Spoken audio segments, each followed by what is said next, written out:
Breaking లో చూస్తున్నాం. Game changer cinema ticket ధరల పెంపుపై హైకోర్టులో విచారణ జరిగింది. తెల్లవారుజామున అదనపు షోలకు తెలంగాణ ప్రభుత్వం అనుమతి ఇవ్వడంపై హైకోర్టు అసంతృప్తి వ్యక్తం చేసింది. అదనపు షో టైమింగ్స్, ప్రేక్షకుల రద్దీ నియంత్రణకు సంబంధించిన ఆదేశాలు రేపిస్తామని హైకోర్టు తెలిపింది.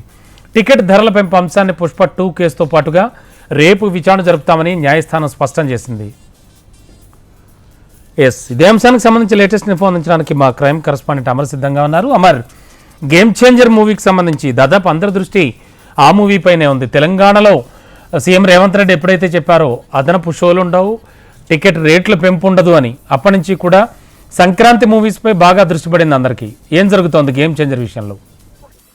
సంక్రాంతి పండుగ వేళ గేమ్ చేంజర్ మూవీ విడుదల కావాల్సి ఉంది. అయితే ఈ విడుదల సమయంలో టికెట్ల పెంపుకు సంబంధించి హైకోర్టులో ఇవాళ విచారణ జరిగింది.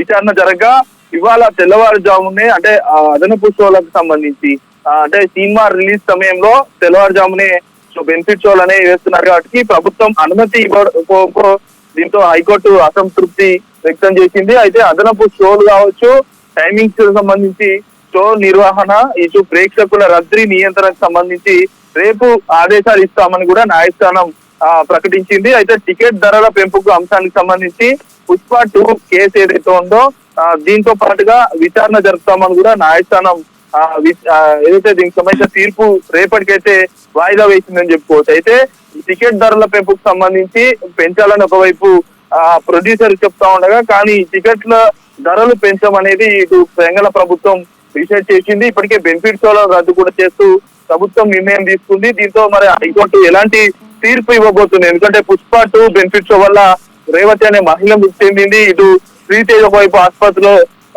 ఏదైతే ప్రస్తుతం చికిత్స పొందుతా ఉన్నారు. అయితే ఇవన్నిటినీ పరిగణలోకి తీసుకుని రేపు విచారణకు సంబంధించి పూర్తిస్థాయిలో తీర్పు వెలువరిస్తామని రేపటికైతే తెలంగాణ హైకోర్టు గేమ్ చేంజర్ సంబంధించిన టికెట్ ధరల పెంపుపై వాయిదా అయితే వేసింది. రమణబాబు.